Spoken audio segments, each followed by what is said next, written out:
Now that we've had a buyer consultation, it's important that you speak with a mortgage lender to better understand what your budget is and to obtain a pre-approval. Let's sit down with Justin Lopatin of Guaranteed Rate to cover this and some other common questions that buyers have about getting a mortgage.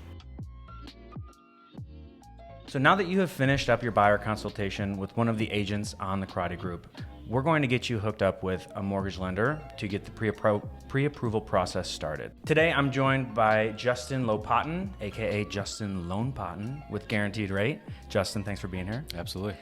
Justin's going to take us through the pre-approval process from start to finish. Justin, what is a pre-approval first off? Yeah, great question. So a lot of people ask that because they hear pre-qualification and pre-approval. A pre-approval is where a mortgage lender takes a look at your income. So we literally look at your bank statements, tax returns, W-2s, pay stubs. We look at your financials, so your savings account, your checking, savings, etc. And we take a peek at your credit. We need to know where your credit scores are, and we also need to understand what type of debt obligations you have. So those are the three pillars of lending: income, savings, and credit.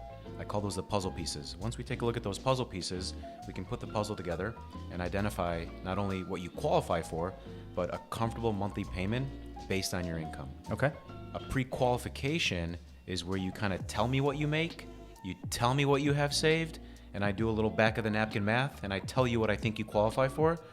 In my opinion, it's not as validating as a pre-approval. And the last thing I'll say is it's okay to get pre-approved even though you might not be ready to buy, because getting pre-approved would kind of just allow you to get some alignment so that if you're going to invest some time browsing and you're going to kind of window shop, you might as well think through the numbers with accuracy. So if you get pre-approved, you're running credit. How long does that pre-approval letter last before they have to re-up? Yeah, great question. So the pre-approval letter itself is valid for about 90 days. Okay. After 90 days, you don't have to get pre-approved again because typically your income's not going to change. Your savings will probably go up a little bit. The reason it expires after 90 days is because your credit report can change. People acquire debt, they pay down debt. Our credit scores are like living organisms. They fluctuate a little bit. Sure. And so if you get pre-approved in April and you don't buy a home until November, or you get back into the market in November, we just refresh some of the information that we have on file. Jumping back to the beginning, we're sending people over to you. You are essentially having a pre-conversation with them. Why do they need a pre-approval letter in the first place? Number one, we want people to make sure that they can comfortably afford their mortgage payment. Number two is we want to make sure they understand not only what they qualify for, but they have clear parameters with their realtor so they can be efficient with their time together. You don't want to show someone a home that has a payment that's out of their budget. Right. You're just wasting each other's time, right? So number one is alignment.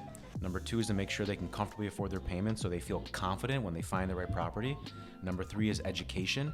They need to understand some of the semantics of their budget, their closing costs, the process, what documents they need, right? Not everybody has a W-2. Right. Some people are self-employed. They have nuances that we have to figure out. The last reason someone gets pre-approved is because you know how it happens. The magic happens nights and weekends, right? Right. You're sitting there on a Sunday morning drinking your coffee, D1 pops up, and all of a sudden you race out with your realtor to go take a look at the property at 10:30.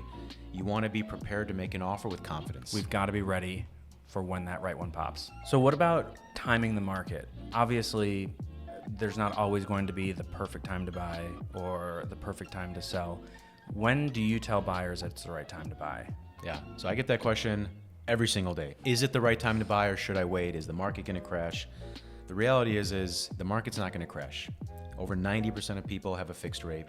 In order for the market to crash, there needs to be an excess of inventory. There's a shortage of homes. Over 2 to 4 million homes are estimated by Fannie Mae and Freddie Mac as a shortage, right? So very unlikely the market crashes. That being said, buyers need to understand that in a low interest rate environment, the competition is ferocious. There are 15 to 20 people that want the same home you do. It's very unlikely you get the home you want. You might get home number 5, 6, or 7 on your hot list, but you're probably not getting home number 1, 2, or 3. Right. You're gonna have to overpay. You're gonna have to maybe waive your contingencies, and you'll probably won't have as much leverage, which is not very ideal for a new buyer. In a higher rate environment, like we are today, right, you have a little more leverage. You have the ability to negotiate a credit. You have the ability to negotiate the price down.